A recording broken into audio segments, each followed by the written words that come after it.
The Dershow.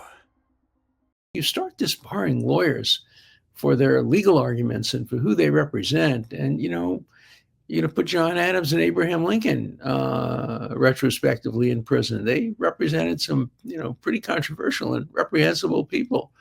Abraham Lincoln pulled off one of the greatest tricks ever in a courtroom, and some people think it was unethical. What happened is it was a murder case. Somebody was stabbed, and a witness came forward and said, I saw him do it. There was no electricity in those days. Well, how did you see him do it? Well, I saw him by the moonlight. The moon was bright that night, and I clearly saw his face, and I saw the knife, and I saw him kill. Well, Abraham Lincoln, the lawyer for the defendant, he was a lawyer. He was probably making $25 to defend this guy. He said, so you say you saw him by the moonlight, right? Now, what was the night? What was the date? Gave the date, June 15th, whatever, 1848 or whatever the year might have been. And Lincoln takes a book out of his pocket and throws it across the table and says, June so-and-so, right? Yeah. Look at the almanac. Looks at the almanac. Was there a moon that night? And the guy admits that there was no moon that night. And then he said, I'm sorry, I didn't really see him. I didn't really see him. And the defendant got acquitted. Well, it turned out that Lincoln gave him the wrong year's almanac. There was a full moon on the night that he claimed he saw him, but there wasn't in a different year, in a different almanac. Some people might disbar a lawyer for doing that. I used to use that case in my class from time to time to see, would you do that? Would you do that?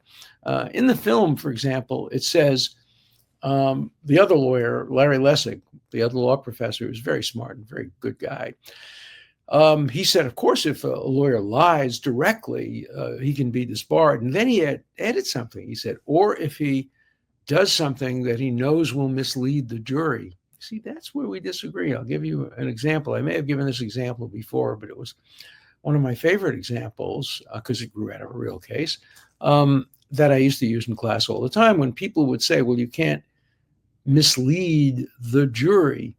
So you have a client who comes into you and says, I've been accused of robbing the bank at gunpoint, and I've been identified by the teller. She claims she saw me and identified me as the person who robbed the bank. And the lawyer says, all right, I'll cross-examine her. You have anything that would be helpful? He says, yeah, I saw her take her glasses off just before I pulled the gun to rob the bank. And she was fiddling with her hair and holding a mirror up. And she really couldn't have seen me clearly because she wasn't wearing her glasses. And the lawyer says, but she did see you. You were there. Well, yeah, because you wouldn't have been able to tell me she took off her glasses if you weren't there. And so the question is, can the lawyer ask the witness, the woman who said she saw him, can he ask her the following questions? You claim you saw him. Yes. Okay. What is your vision without glasses? Well, it's 50 to 100. So you don't see very well without your glasses. Is that correct? No, I don't. I need to wear my glasses. Isn't it true that when you claim you saw this man, you had taken your glasses off, right? Yeah. And you were kind of fixing your hair, right? So isn't it possible that you didn't see him clearly and you misidentify him? Is that possible?